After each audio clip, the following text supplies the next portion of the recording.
بسم الله الرحمن الرحیم بەڕێزان بینەرانی خۆشەویست خۆشحاڵین لە ئەڵقەیەکی تری بەرنامەی ئیسلام و ژیان بە ئێوەی بەڕێز و خۆشەویست گەیشتینەوە.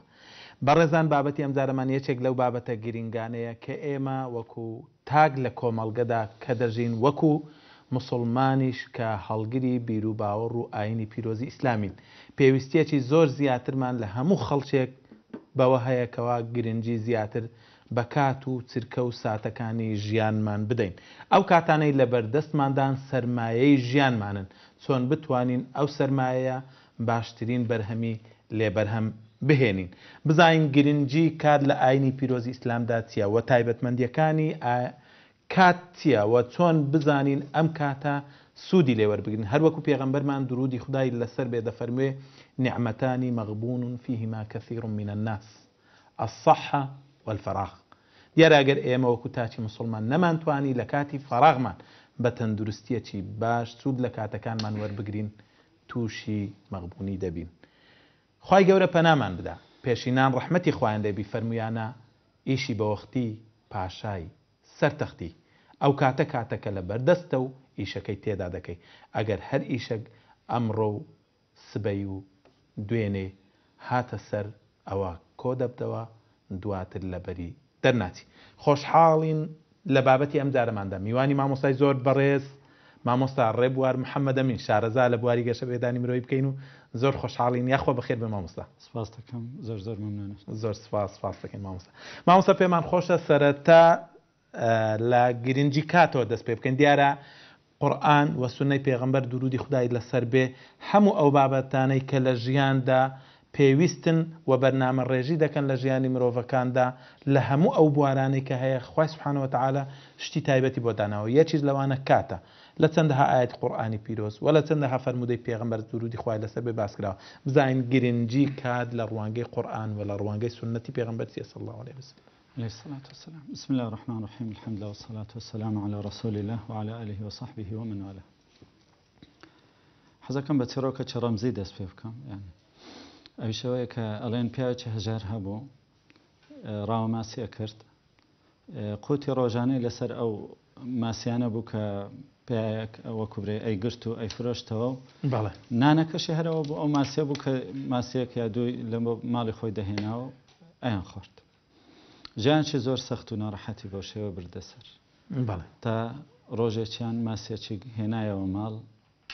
دایە دەست خێزانی تاوەکو لە تیبکە و بۆ خواردن ئامادە بکات. بینی کەوا گەوهەرێک لە ناو سکری ماسیەکەدا هەیە. گەڕایەوە لای پیاوەکەی گوتی ئێستا تەسەوڕەکەم دەوڵەمەند بووین، ئەو گەوهەرەمان دەستکەوت. بردێ لای زێڕنگرێک کە لە شارەکەدا هەبوو کە مەشهوورترینیان بوو، جێی سێقە بوو. گوتی وەڵا من پارە و بەهای ئەو گەوهەرم لا دەست ناکەوێت. لەبەرەوە پێم باشە بیبەیە لای فڵان پاشە، ئەو زۆر مەعجەبە بە گەوهەر و بەم شتانە، لەوانەیە ئەو ئەگەر بتوانی بەهای ئەو گەوهەرت پێ بدات. و بالفعل بردێ لای پاشایەکە. پاشایەکەش کە تەماشای کرد وتیەوە زۆر بەهادارە، من ناتوانم بە شێوەیەک ئاوها مکافەت بکەم یاخود بەهای ئەوەت بدەمێ، بەڵام شتێکم هەیە، مەخزنێکی زۆر گەورەم هەیە، پڕەتی لە شت، پڕەتی لە گەواهر و جەوهەر و ئاڵتون و سەروەت و سامان و شتی خۆشی زۆر تێدایە. ماوەی 6 کاتژمێرت پێ ئەدەم کە بچی چیت پێکرا هەڵی بگری کۆی بکەوە لەگەڵ خۆتی ببە. گوتی 6 کاتژمێر زۆرە، من چەند پێڕا ئەگەم شت. وتی من 6 کاتژمێرت پێ ئەدەم، بەڵام تۆ چی ئەەکەی بیکە. کە ڕۆیشت وتی وەڵا 6 کاتژمێر زۆرە. لەوێەوە هەندێک خواردنی خۆش دانرا بوو کە بە حیاتی خۆی نەبینی بوو، ئەو هەر ماسی خواردبوو. لەوێەوە گوتی با خواردنانم خۆم فرسەتە، 6 کاتژمێر زۆرە. بالفعل تێری خوارد.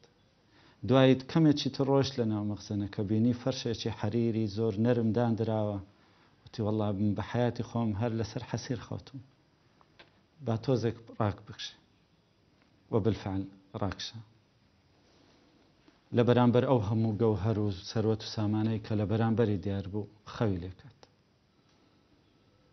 ئەوەندەی زانی کە پاسەوانەکان هاتن و گوتیان هەڵسەوە. وتی ئەخر هیچم کۆ نەکردوێتەوە وتیان وەڵا 6 کات ژمێرەکە تەواو نمونەی ئەو گەوهرە ڕۆحی ئینسانە کە بە هیچ شێوەیەک بە هیچ سەروەت و سامانێک قەدر و قیمەتی وەکو برەی لە ئاست ئەو ڕۆحەدانیە و نمونەی ئەو 6 کات ژمێرە عمری ئینسانە و نمونەی ئەو زێر و سەروەت و سامانێک کە هەبوو کردەوەی چاکن کە ئینسان ئەکرێ بیکاتە زەخیرە لە بۆ قیامەتی خۆی بەڵێ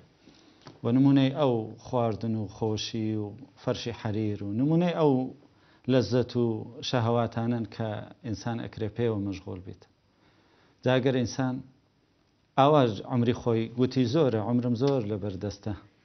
ئەتوانم دارێ بەوانە مەشغوڵ بم دوایی کات ئەمینێت لە بۆەوەی شتی گران بەهاش کۆ بکەمەوە لە بۆ قیامەتی خۆی ڕەنگ بێ پاسەوانەکان بێن و بە خەبەری بێنەوە لە خەوی غەفڵەت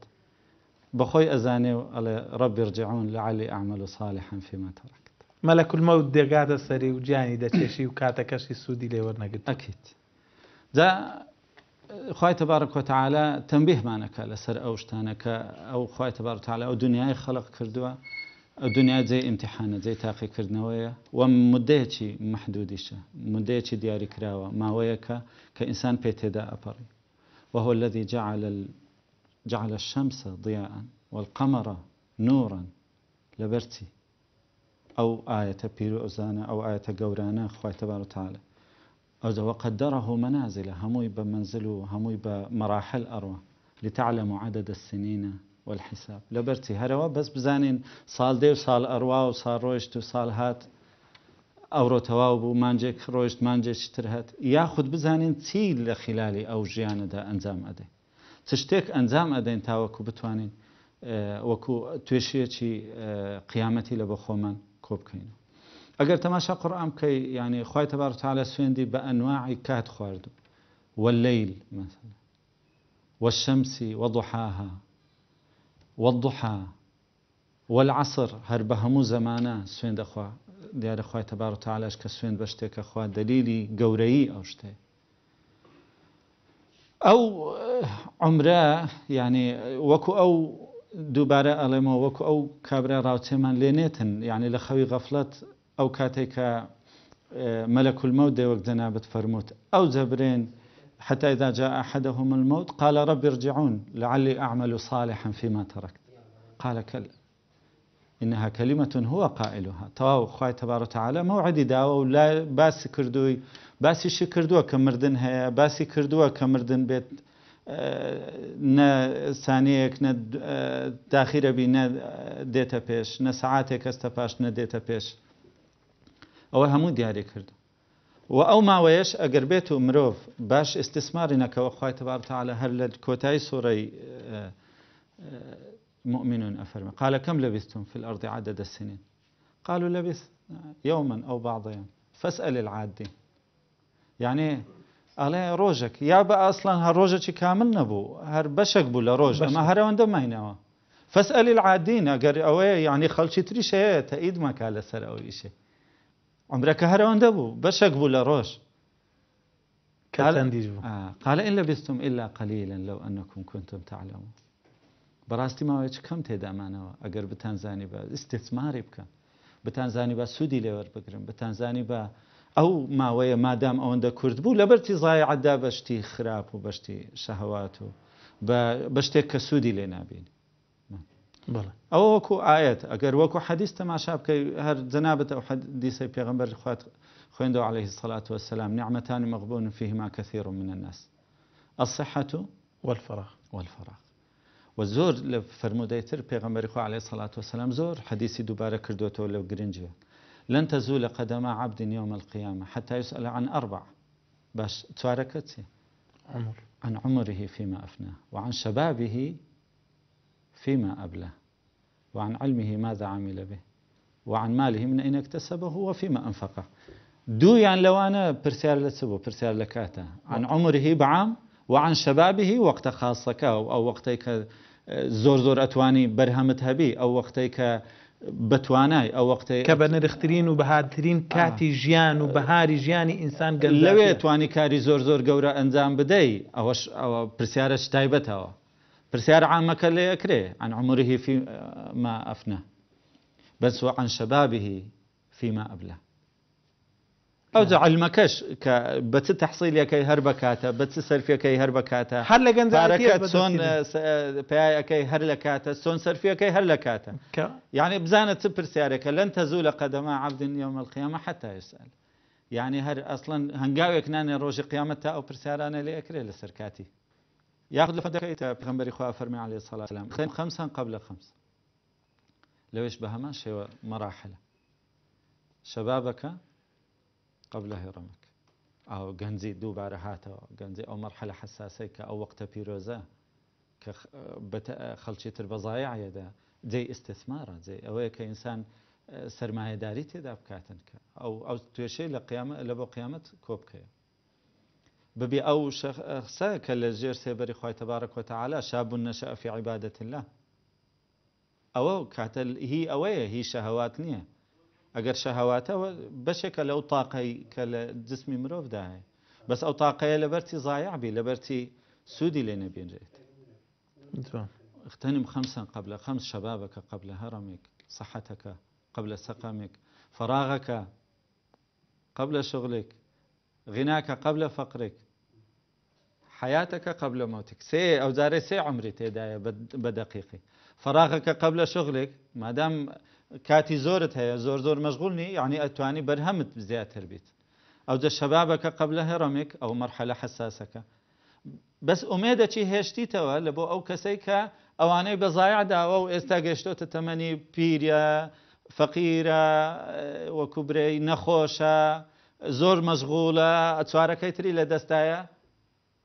وحياتك قبل موتك ما دام لحظة يكتلجيان ما بضايع مدى يعني كواتا ئەگەر لەسەر جێگەش کەوتبی هێشتا ئومێدی زۆرت بەکات و ساتەکانی ژیانی خۆتمەوە مابێ ئەکەیت يعني يك هنا سمابتن يك هنا سمابي هي ويا استثمار بكي هي ويا سودي لبين مامۆستا ساڵ دێ و دەڕوا هەموو تەمەنی مەیە وەکو زەخیرەک بۆ ئەو دنیاە یا بۆ دنیایەکەی تر هەر کەسە بە پێی توانای خۆی لەسەر یەکی دادنێ حەشا نە بۆ ئەو دنیاە نە بۆ دنیایەکەی دی نەیتوانێت هیچ بەسەریەکەوە بنێ ئەوەی کە نەیتوانێت لە تەمەنی لاوی ئەگەر ئەو ساڵ لە تەمەنی لاوی بوو هیچ بەسەریەکەوە بنێ کەرپوچێکی تر بلۆچێکی تر خشتێکی تر باوێتە دیواری بینای ژیانی خۆی ئایا ئەمەلی بە ژیان بمێنێ بۆ ئەوەی بتوانێ ئەو کەسە لە ناخی خۆیدا توانای ئەوەی هەیە کە دەتوانێت شتێ بکە یاخود هەر وەکو ساڵانی پێش و لە دەستی دەڕوە ئیمان ماوردی حکایەتێک لەسەرەوە ئەجارێتەوە ئەڵێ لە ئەدەب الدنیا والدین باسەکە کە چۆتە مزگەوتێک لە مزگەوتەکە حەلقەیەکی علمی لێ بووە مجموعە فقەیەک دەرسە خوێنن و مجموعە گەنجێک لای شێخێک ینی علمشتە خوێنن بینی لە لایەکی تر هەر لە ناو مزگەوتەکە پیاوێک زۆر پیر ڕاکشاوە دیمەنەکەی پێسەیر بوو چۆلای گوتی ئەوە حەلقەی علم لێرە هەر هاتووی هەر لە مزگەوتی لەبەر چە ڕاکشاوی لەبەر چی ناچی لەوێن دەرێت تۆزە فێری علم بی وتی باو تەمەنە تازە من فێری علم ببم قسەیەکی زۆر جوانی پێگوت ئەویش فەرمی لأن تعيش متعلما خير من أن تموت جاهلا ئەو تەمەنەی ئەوەندەی ماوتە چەند ڕۆژێکە چەند مانجێکە بە متعلمی بژی بە ئەوە بژی فێرخوازبی باشترە لەوەی بە جاهلی بمری على الأقل شتێک وەرەگری سەدەقەیەک علمت زیاتر ئەبی دەرەجەت بەرزتر ئەبیتەوە هل يستوي الذين يعلمون والذين لا يعلمون دەرەجەت لای خوای تەبارەک و تەعالە بەرزتر ئەبی کاتەکە با ڕۆژێک بی ئەوە یعنی ئیسلام فێرمان ئەکاتن کە ئێمە ڕاستە گرنگی بەکاتە دەن بەس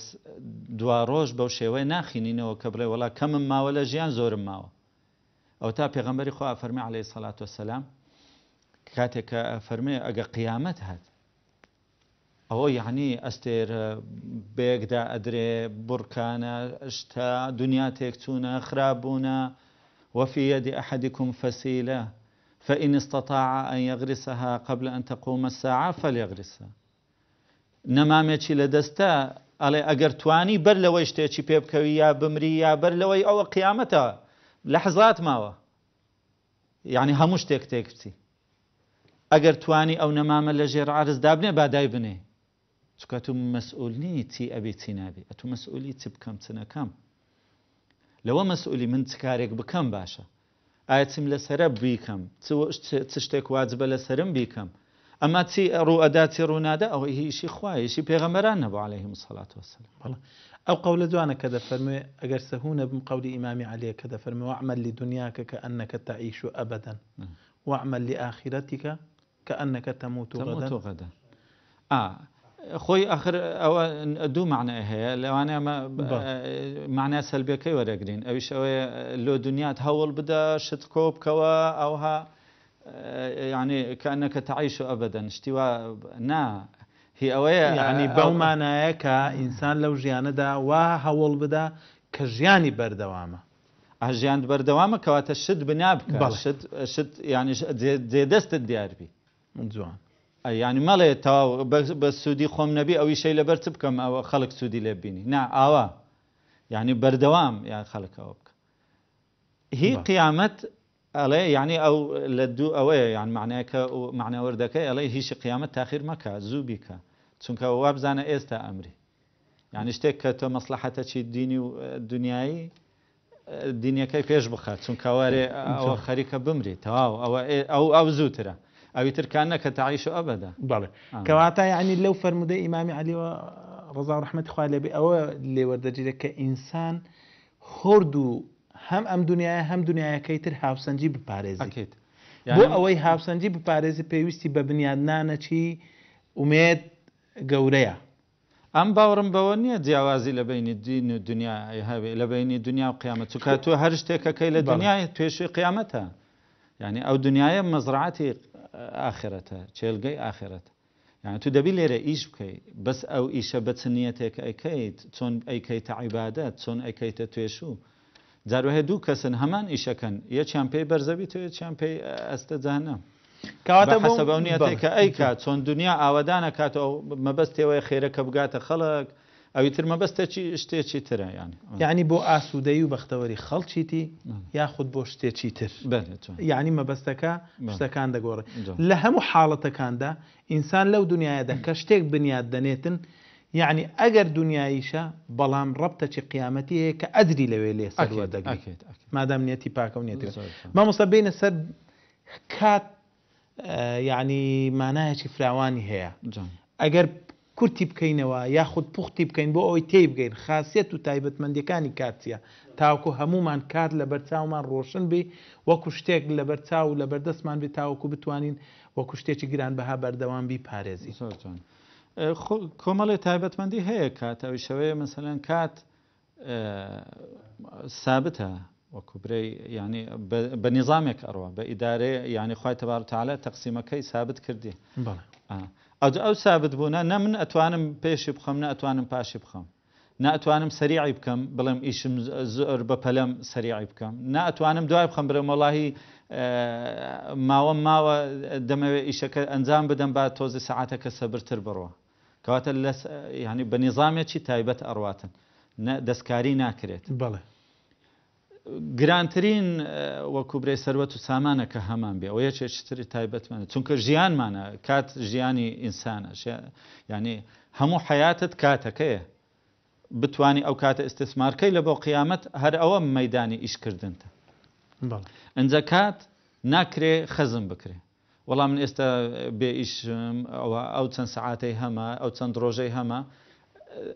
هەڵی ئەگرم لەگەڵ خۆم لە بۆ ئەو کاتێک کە زۆر مەشغوڵم سوود لە کات وەربگرم خەزن نابێت یعنی یەکێک لە تایبەتمەندی کاتەوەیە تا ڕۆیشت خلاص ناگەڕێتەوە کەواتە یعنی ئەگەر ژیانی دوو کەس بەراورد بکەین ئەوەی کە سەرقاڵە بە کۆمەڵی ئیش و کار و ئەوەی لەو لایەشدانی شتێ بە فەراغ ژیانی بەسەر دەبە ژیانی هەردووچیان دەڕوا بەڵام لە ئەنجامدا ئەوەی سەرقاڵە بە کۆمەڵی کار و ژیانی بەرنامە ڕێژی کردووە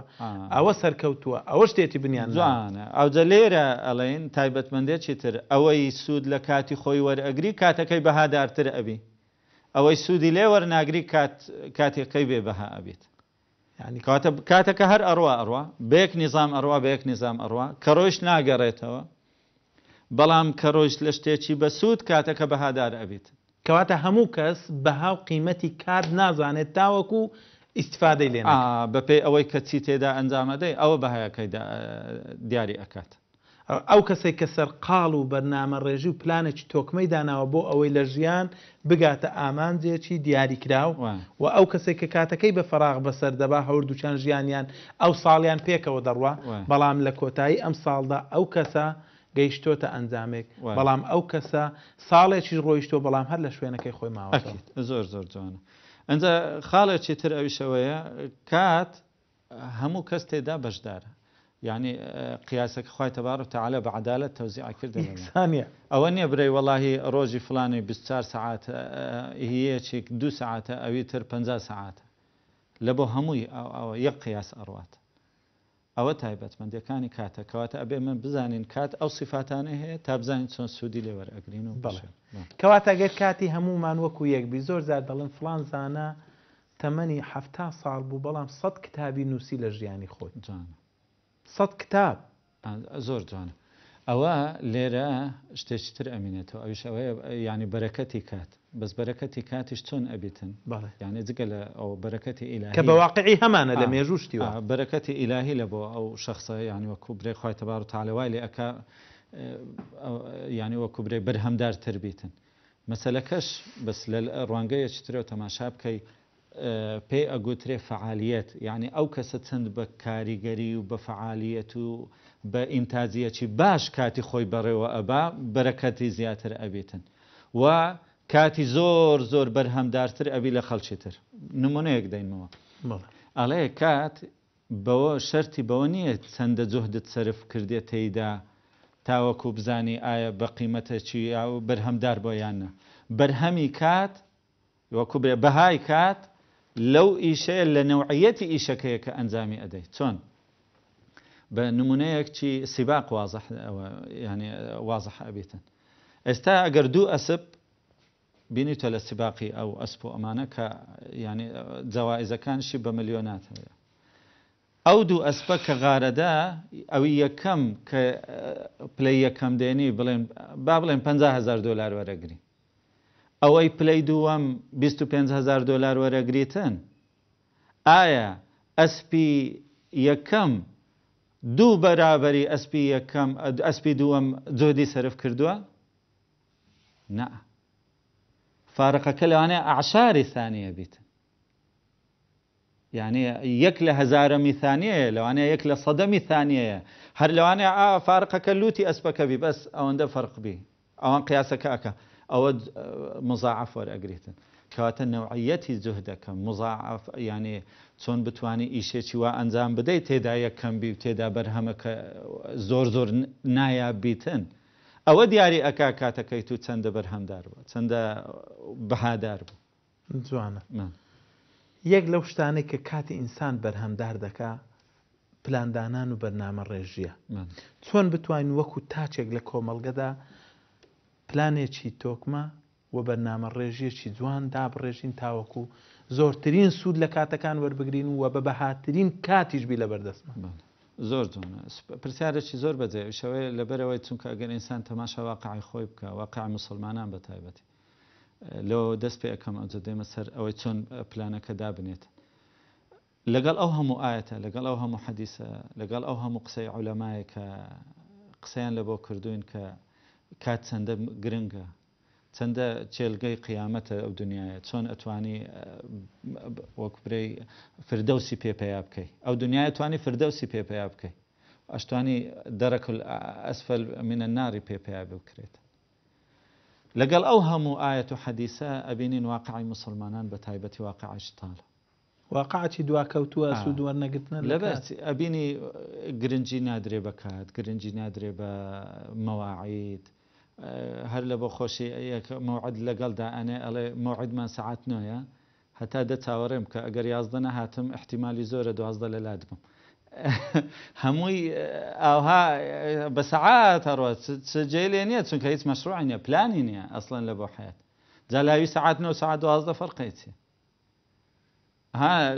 لەلایەکی تر وەخت چەند بە قیمەت سیر ئەکرێ بە ئەرزای ثانیە ئەوە ئەوەندەی وەرەگری ئەوەندەی وەرەگری ئەوە سەعات لای فەرقنی جاروایە دوو کەس مەوعدە دەنێ یەکتر و هەردووچیان ناچێت ئەوەندە بەبێ گرنگی تەماشا مەوعد دابنێ سەعات دەونی دێ 11 دێ یا هەر نایێ ئەو گرنگی نەدانە بە کات ئێمە مسلمانی عیبدار کردووە ئەبێ ئەو شتە ڕاست بکەینەوە لە ژیانی خۆماندا یەکێک ئەڵێ گلەی لە کەسێک کردووە لە غەربە ئەرێ ئەوە چێ ئێوە ئەڵێن پاسمان سەعات 7:53 دقەیە قیتارەکە سەعات 6:42 دقەیە دەبرێت 45 دەبرێت 6:30 دەبرێت 7 ئەوە چیە ئەوەندە 2 دقە و نیو دقە و ئەمانە یعنی لەبەرەوە ئەڵێ ئێمە وێنەیەکی ناشرینمان نیشانداوە هی مسلمانان گوتی تۆ مسلمانی گوتی بەڵێ وتی ئێمە لە ئێوە فێر بووینە وتی ئەگەر تۆ بە ڕۆژوو بوویت ئەگەر کاتی بەربانک سەعات بڵێن 6:53 دقەیە ئەگەر 6:51 دقە یا 6:50 دقە ڕۆژت شکاند ڕۆژت قبوڵە وتی نەخێر وتی ئەگەر نوێژەکەت سەعات 12:03 دقە بێ ئەتو سەعات 12 نوێژ بکەین نوێژەکەت قبوڵە وتی نەخێر وتی ئەوە دینەکەتان ئاوا گرنگی بە کات ئەدات بەڵام ڕەنجی نەداوەتەوە لە ژیانتان بەڵێ کاتێ ئێمە مقصرین کەواتە دەتەوێت واقعی حاڵی مسلمانان و کۆمەلگەی مسلمانان دەتەوێت بەسیەوە بۆی کە مسلمانان لە ژیاندا بەرنامە ڕێژی پلاندانانیان نییە و بەهای کار نازانەوە کار لەلایەن گەلگ نییە و مەواعید احتیماماتی خۆی نییە بەشی زۆری بە تعمیم ناکەن بەڵام بەشی زۆری وایە چونکە ڕەنجی داوەتەوە تەماشا واقعەکە بکە وایە لە ژیانمان وایە لە ژیان وایە مەواعید بە شێوە بە سەعاتە فەرق حتى لتيارة تيارة لجان يعني بأجزاء ثانية تو خلاص بو أفريتن إما زاروها 10 ساعات أخيرة بي 10 ساعات بيش أخرى ببيت جدول وببيت برنامج كأو نمونة دقة أري أجر دقة بزاني قدري دقة تندا سيري كسيجوك كتيارة اللي روشتو. زمان. بالله ما مصق وتشي جواني إمامي غزالية رحمة إخوة عليه بدأ فرمي كات سێ ڕۆژە دوێنێ ئەمڕۆ سبەی دابشکردنی کات بەو سێ ڕۆژە بەڵام گرنگترینیان لای ئەوەیە کە ئەمڕۆیە تێیدا دەژی مەبەست لە وتەیە چییە جانە خۆی مرۆڤ یعنی وەکو علمە نوێیەکانش لە ئیدارەی وەقت و ئەمانە باسەکە کە چۆن ئەتو ئێستا قووەتە الآن هێزی ئێستا ئەڵێ مهمترین ئەوە لە بۆ هەم نەفسیەتت مستەقر بی هەم ئەوەی کەوا کاتت زۆر زۆر بە باش بەڕێوە بی ئەویش ئەوەیە کە ئێستا لە ئێستادا بژی نە لە ڕابردوو نە لە داهاتوو چونکە ئەو مرۆڤەی لە ڕابردوودا ئەژی لە شتێکە ئەژی کە واقعەکە تەواو ڕۆیشتووە و نەماوە ئەگەر لە داهاتوودا ئەژی ئەو داهاتووە نەهاتووە ئەبێ پلاندا بنێ لە بۆ داهاتوو بەس نابێت لە داهاتوودا بژی ئەبێ من بزانم ئێستا چی بکەم تاوەکو داهاتووم گەشتتر بی بەو شێوە پلانم داناوە لە بۆ داهاتوو بەڵام لە ئێستا ئەژیم ئێستا چی بکەم ئەگەر مرۆڤ واژیە ژیانی زۆر زۆر خۆشە بی و کاری ئیماندار و کاری ئەولیای متەقین ئەوەیە خوای تەبارەک و تەعالا ئەفەرمێ ئەلا ئین ئەولیاء الله لا خوف عليهم ولا هم يحزنون نەترسیان هەیە لە داهاتوو تی ئەبی تی نابی ئەو دای تێدەست خوای تەبارەک و تەعالا ئەڵێ من ئیشی خۆمەکەم پلانی خۆشی دانایە و ئیش لەسەر ئەو ڕۆ دەکات ئەو جەچڕ و ئەدار و نادا ئەگەم یا ناگەم ئیشیمە نییە ئیشیمە ئەوەیە کە من بزانم چی بکەم خوا خەمیش لە بۆ ڕابردووشی ناخوا چونکە ئەوەی ڕابردوو ڕۆیشت ئەگەر شتێکی کردووە تێدا ئەنجامی داوە با گوناهیش بی تەوبە ئەکا و ئومێدی خوایە کە تەوبەکەی لێ قبول بکاتن ئێستا چی ئەکا و چی ناکا ئێستا بزانی لەو هەتا لەو لەحظەی کە گوناهیشی کردێ لە ڕابردوو نایە خەفەت بخوا لەبەر ڕابردوو تەوبەی کردو ئومێدی بەرێ خۆشببوونی خوای تەسمیلی دەستی خوای کردێ دێ ئەمڕۆ چ بکە ئەهان لە شروعی تەوبەش کە ئەرێ الإقلاع عن الذنب ئێستا واز لێ بینی بس والعزم على ألا يعود إليها ثانية والندم على پەشیمان بوومەوە لەسەر ڕابردوو کە ئەو گوناهام کرد بس ئێستا موقفم چێ موقفم تەوبەیە بەڵێ بس ئەو ملاحەزەش بکەم خوای تەبارەک و تەعالا محاسبەی ئینسان لەسەر داهات و لەسەر نەتائج ناکە لەسەر ئەوە ئەیکا کە چی بکا و چی ناکا پێغەمبەر نوح عەلەیهی سەلام عليه السلام 950 ساڵ داوای کرد بەڵێ لە ڕواایەتە ئەڵێ 12 کەس ئیمانی پێهێنا لە 950 ساڵ بەس کەچی خوای تەبارەک وتەعالا بە ئولی العەزم من الرسل لە قەڵەمی داوە لەبەرچی چونکە ئەو ئیشی خۆی ئەنجامدا نەتیجە چی بوو چی نەبوو خەڵک ئیمانی هێنا نەهێنا ئەوە ئیشی وی نییە ئیشی پێغەمبەران نییە عەلەیهیم السەڵات وەسەلام ئیشی بەشەر نییە ئیشی خوایەوە چەند کەس هیدایەت نابی نەتیجە چی ئەبی چی نابی بەس ئەو ئیشەکەی خۆی بە جوانی ئەنجامدا بەڵێ 950 ساڵ هەموو ڕۆژ لەیلەن و نەهارا سرن و جەهارا هەمووی یعنی بەسڕی بە عەلانیەت بە کۆمەڵ کۆمەڵ بە تاک تاک شەو و ڕۆژ بە شەو بە ڕۆژ داوای خۆی کرد ئەوەی لێ مەطلوب هەموو ڕۆژ بیری ئەکردەوە چی بکەم لەگەڵ خەڵک نەک ئەوە وەڵا خەڵک ئیمان دەینی یان ناینی ئەوە ئیشی بەشەر نییە کەواتە تەرکیزکردن لەسەر ئەو کات و ساتەی لەبەردەستە لەو ڕۆژەی تێدا دەژی گرنگترین تێگەیشتنە لە بەهای کات و باشترین تێگەیشتنە لە قیمەتی کات بۆ ئەوەی تاک بتوانێت سەرکەوتوو بێتن وەکو تاک لەکوێی کاتین ئێمە کە بۆ ئەو پرسیارەی زۆر بەجێ هەتا بزانین ئەوجە بێمەوە سەر ئەو پرسیاری ئەو وەختی کە چۆن پلان دابنین ئێمە ناتوانین پلان دابنین لە بۆ داهاتوومان ئەگەر نەزانین ئێستا لە کوێین چۆن بزانین ئێستا لە کوێین ئەویش ئەوەیە لە می ئیدارەی وەقتات ئەرێ 4 چارگۆشەمان هەیە یەکەمیان طبعاً بە پێی گرنگی ئەو ئیشەی کە ئەیکەیت و پێی چەندە پەلەیە ئەبیتە 4 بەش بەشی یەکەم ئەو بەشەیە کە زۆر گرنگە ئیشەکەی کە ئەیکەیت و زۆر بە پەلەیە ئەوە 4 گۆشەیەکیان یاخود بەشێکیان بەشێکی تر زۆر گرنگە بەس پەلەی نییە کاتی نەهاتووە جارێ خاڵێکی تر های کۆمەڵە کاری ترمان هەیە گرنگ نین ئەهەمیەتیان نییە بەڵام بە پەلەن وەک کۆمەڵی چوارەم نەگرنگە نە بە پەلەیە ئێستا من ئەبێ بزانم من لە کامیانم لە کامەی زۆرتر کاتم بەڕێوە ئەڕوە ماوەی هەفتەیەک مراقەبەی خۆم ئەەکەم بزانم ئەو نەشات و ئەو ئیشانەی کە پێوە مەشغوڵم 24 سەعات کەوتۆتە کام بەش لەو بەشانە ئایا لەو ئیشانن کە بە پەلەن و زۆر گرنگن یا لەو ئیشانن کە گرنگن بەڵام پەلەیان نییە یا لەو ئیشانەیە کەوا گرنگ نین بەڵام پەلەن یا لەو ئیشانن کە نەگرنگە نە بە پەلەیە ئەگە مراقەبەی وەزعی خەڵک بکەی ئەغلەبی لە 4 گۆشەمی چارەمە نەگرنگە نە بە پەلەیە بەشی زۆری وەختەکەی لە بەرامبەر مسلسلە و لە بەرامبەر فلیم و لە بەرامبەر گۆرانی و لە بەرامبەر یعنی ئینتەرنێت کە ئەکاتەوە بەعام ئەستەناو هەر مەوزوعەکبی لە ئینتەرنێت تەماشایەکە نەگرنگە لە بۆ ژیانی نە بە پەلەیە یعنی کەواتە دەتەوێت زۆربەی کات تاک ژیانی لە بەزایعدانی وەختە بەڵێ ئەو مربعەکان ناویان هەیە ئەو مربعی چوارەم ناوی مربع الضەیاعە 4 گۆشەی بزربوون و گومبوون هەر کات کوشتن 4 گۆشەی یەکەم پێ گوترێ ئیدارە یعنی تۆ کاتت بەڕێوە ئەبێ بەڵێ 4 گۆشەی یەکەم کە ئەو شتانن کە بە پەلەن و گرنگن وەکو ئەوەی مەسەلەن خوانە خواستە نەخۆشیێکی کوت و پڕە ئێوە پەلەیە و گرنجیشە بچی بە دوای خۆت دابچی خوانە خواستە یەکێک وەفاتی کردووە ئەچێ تازێکەی بەدەمیەوە ئەچی یەکێک نەخۆشە بەدەمیەوە ئەچی ئەوانە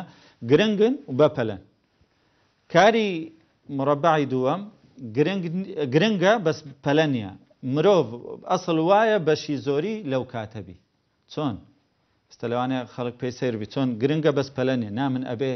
لەوە بژیم چونکە ئەبێ پلان دابنێم لە بۆ داهاتوم سەفەرێکم هەیە مانجێکی تر سەفەرەکە زۆر گرنگە بەس پەلەم نییە ئەگەر هاتو من هەموو ڕۆژ ئەو ڕۆژ سبەی بکەم ئیستیعداداتی سەفەرەکەم نەکەم ئەکەومە وەختێک کە ئیشەکانی خۆم ئەنجام نەداوە و کوتوپڕ سەفەرەکە مەسەلەن ئێستاە یا کەوتۆتە سبەی هێشتا ئیجراعاتم تەواو نەکردووە ینی شتەکانم ئامادە نەکردووە کەواتە ئەبێ ئینسان لەو بەشەبی کە گرنگە بەڵام پەلەی نییە هەتا بە پلان خوتەی لە بۆ دابنی هی سێیەم گرنگ نییە بەڵام پەلەیە ئەوە ئینسانە بێ خۆی لێ بپارێزی لەبەرەوە پێگوترێ مربع الخداع فێڵ لە خۆکردنە ئەو شخصەوە ئەزانی زۆر مەشغولە تەواو کاتی نییە هیچ مەجای هیچ شتێکی نییە و ئەزانێ ئەوە شتێکی باشە کەچی باش نیە مەسەلەن هەر ڕەفیقەک دێ و داوەتێکە بە دوایدا ئەڕوا ئەوی تر هات با سەفرەیەک بکەین باشە با بڕۆین ئەوی تر هات نازانم ئیمێل ئەنواعی ئیمێل دێ هەمووی دەبی بکاتەوە و بخوێنیتەوە و تەماشای بکاو لەوانەشە سێ بەشی تەماشا بکەی هیچ کاری پەلەیە و گرنگ نییە پەلەیە تازە هاتیە ئەوڕۆ هاتیە داوای ئەوە بەڵام گرنگ نی ئەبێ ئینسان خۆ لەوەش بپارێزیت بەو چوار چارگۆشەیە مرۆڤ واقعی خۆی دیاریەکە هەفتەیەک مراقبەی خۆی بکە بزانی ئایا کاتەکانی چۆن بەڕێوە ئەڕوا لە کام مربعە ئەسڵ وایە لە مربع یەکەم و دووەم بی بەشی زۆری لە دووەم بیتن پلان دابنێ لە بۆ داهاتووی من مانجێکم ماوە لە بۆ سەفەر سێ مانجی ترم ماوە لە بۆ فلان مەشروع 6 مانگم ماوە لە بۆ خوێندن ئیمتیحانێکم هەیە دوای 3 مانگ ها قوتابی هەر تەزیلەکە خۆی ئەسڵ وایە بەوە مەشغول بی ئێستا دەرسی خۆی بخینی هەتا کاتێک کە ئیمتیحانەکە دێت ئەو زۆر ئیسراحەتە بەس هەر تەزیلێکا دێتە مربع یەکەم پەلەیە زۆر گرنگە لەوێ ڕاناگات لۆ پێشنیان گوتیانە ئیشی بۆ وەختی پاشای یعنی دەبتە پاشا ئەو کاتی کە هات خەفەتی نییە بەڵێ وتەچی ئیمامی ئەبوو بەکر ڕەزا و ڕەحمەتی خوا لێ بێ هاتەوە فکرم وەکو ئامۆژگاریەک بە ئیمامی عومەر دەڵێ ئاگادار بە کارێک ئیشە بوو مەیخە ڕۆژ لە ڕۆژ مەیکە کارە ئی ڕۆژ بوو مەیخە شەو مەیکە ڕەنگە خوا لێ دووەر نەگری کە ئەوەی ڕۆژە لە شەو دەیکەی ئەوەی شەویشە لە زۆر جوانە دەست خۆش هەندێک کار هەیە بە ڕۆژە قبول ئەکرێ بە شەو قبول نابی هەندێک کار هەیە بە شەو قبول ئەبی بە ڕۆژ قبول نابی هەر شتە وەختی خۆی هەیە ئەوە لێرە لە ئیسلامدا شتێک هەیە فەریضەت الوەقتی پێ ئەگوتری فەریضەت الوەقت ئەوە زۆر گرنگە ئینسان بزانین جاروە هەیە شەیتان لەوە فێڵ لە ئینسانەکە جاروە هەیە فێڵی لە ئینسان پێ ناکرێت گوناهی گەورەی پێ بکە کوفری پێ بکە حتا جاروە هەیە پێی ناکرێت گوناهی کچکەی پێ بکە ئەوەندە شخصەکی متقی و وەڕعە ناتوانانی گوناهی پێ بکە بەڵام لە شتێکی ترا فێڵی لێ ئەکە ئەولەویاتی لێ تێکەدا فەرەضیەت الوەقتی لێ تێکەدات یعنی ئەوە قاعدەی ئەولەویەتمان پێ دەڵێ ئیمامی یعنی ئێستا مەسەلەن ئایا لە وەختێکە یەکێک خەریکی دوعایە و لەو بەرەش یەکێکەوە خەریکە بخنچێت ئەو برێ وەڵڵاهی من لەگەڵ خوای خۆم و دوعا ئەەکەم و یعنی بەکۆڵ ئەگری ناو گوناحیەگاتێ ئەوە چونکە بێ ئێستا واز لە دوعا بێنی بچی ئەو شخصە قورتار بکات وانە ئەوە فەریضەت الوەقتە هەر شتە وەختی خۆی هەیە ئەڵێ باشترین کات باشترین عیبادەت لەو کاتەی بانگە جێلێ ئەبی جوابدانەوەی بانگە باشترین عیبادەت لەو کاتەی تەواو بانگە کە درا نوێژەکەیە هەر وەختە و فەریزەی خۆی هەیە ئەبێ بزانی لەو لەحزەیە چی مهمە چی گرنگە گرنگی بەوە بدەیت ئەو ئەولەویات دانانە کاتی مرۆڤ زۆر ڕێک ئەخا ئەنجا بەچی ئەو ئەولەویاتەدا ئەندرێ بەپێی ئەوەی ئەو مرۆڤە ئامانجی لە ژیاندا چییە ئەگەر ئامانجی هەبوو ئەتوانی کاتی خۆی زۆر بە باشی بەڕێوە بە ئەگەر ئامانجی هەبوو ئەتوانی پلان لە بۆ ژیانی خۆی دابنێ ئەگەر ئامانجی هەبوو ئەتوانی ئەولەویاتی ژیانی خۆی بزانی ئێستا مەسەلەن لەو چوار چارگۆشەی باسم کرد هەموو مرۆڤەکان وەکو یەکوانین ئەگەر کەسێک سیاست مەدارە لەوانەیە متابعی ئەخبار لە بۆوی ڕۆژێ 3-4 نەشرای ئەخبار لە ضروريات بی لە مربعەولیات بی لە ئەولەویات بی بەس لە بۆ شخصێکی تر هیچ کارێکی نییە شەو ڕۆژ بەرامبەر ئەنواعی قەنەواتی ئەخباری 7-8 نەشرای ئەخباری تەماشا ئەکا و تەقاریرەکان و نازانم چی مربعی چوارەمە زایعکردنی وەختە لە بۆ کەسێک کە دکتۆرە خوێندنەوەی ئەو شتی طبی و ئەم نەوعاشتانە لە ضرورياتە لەوەی کەسێک دکتۆر نییە لەوانەیەوە ببیتە شتێکی تر لەو بوارێ کەسێک مامۆستایە ئەبێ لە بواری پیشەی خۆی فیزیایە مەسە مامۆستای فیزیایە لە فیزیا خوێندنەوەی زۆر گرنگە لە بۆوی ئەمما لەوانەیە بچی کاتی خۆی زۆر بەزایع بدالەوەی مەسەلەن لە هونەر شتێک بخوێنیتەوە لەوانەیە ئەگەر زۆر زایعی کرد کات بەو شێوەی ئەبێتە مربعی ضەیاع ئەمما ئەگەر قەدری وەختەی تایبەتی پێدا مشکلەک نییە چونکەوە لە ئیستراحەتە و لە تەوازونی حیاتە کەواتە بە پێی شەخص ئەگۆڕێ ئەوجە بە پێی شەخص چۆن ئەگۆڕێ ئەگەر ئەو کەسە بزانین هەدەفی چێ لە ژیان ئامانجی چێ بەڵێ زارا و وشەی کات کوشتن زۆر لە ناومان بەکاردێ چییە کەوتۆتە ناومان هۆکاری چییە ئایا بۆچی ئەندە پەنا بۆ کات کوشتن و کات بەسەربردن یاخود ئەگەر زۆر زۆر مراعات بکەین دەڵێن چەند کاتێک بەسەر ببین جانە کات کوشتن لەوە دە کە تۆ کاتی خۆت بە دوژمن دابنێ ئەو دوژمنە و هاتووە بتکوژی ئەتو ئەیکوژی وایە ئەی چۆن ئەگەر کەسێک ئاوا تەماشا کاتی ئەکرد ئەو کاتەی دوژمنە ئەبێ بیکوژیت بەس ئەگەر تۆ تەماشا کات ئەەکەی وەکو سەرمایە تەماشای کات ئەەکەی کە بەهشتی پێ ئەکڕی کە تەماشای کات ئەەکەی ژیانی خۆتە ئەبێ پارێزگاری لە ژیانی خۆت بکەیت ئەبێ پارێزگاری لەو کاتە بکەیت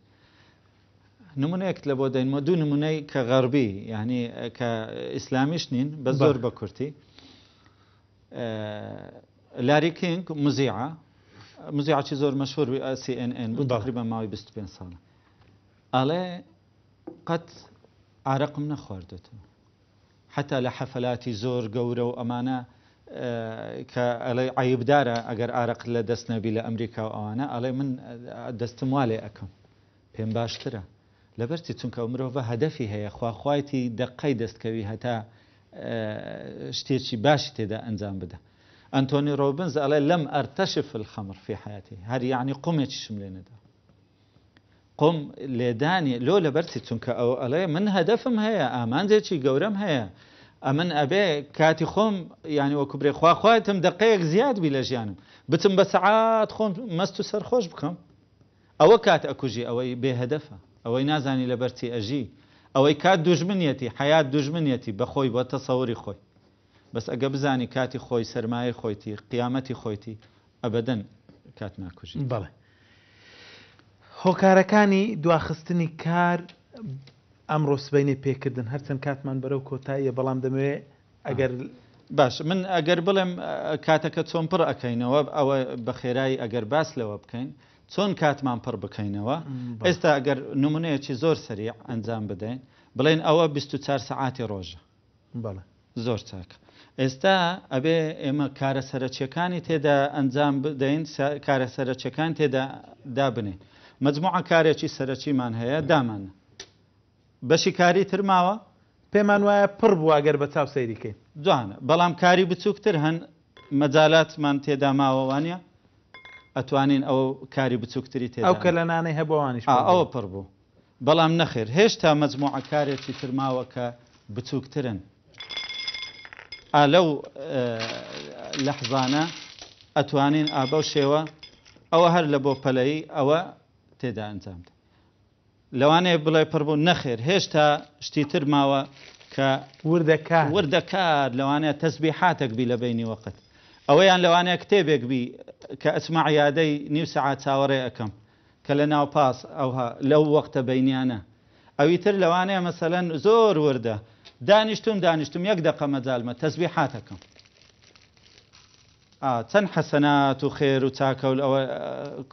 لەو بینانە لەو بین ئەگەر هەر ئەڵێ هیچ کاتم نەما ئاوها بەڵام هەر کار تیشماوە یعنی ئێستاوە پڕی ئاویش بکەی هێشتا زۆر پڕ ئەبیت ئەکا ئەو وەختی پڕ بوو ئاوا کاتمان بەڕێوە بین چۆن کاتەکان زۆرا و زۆر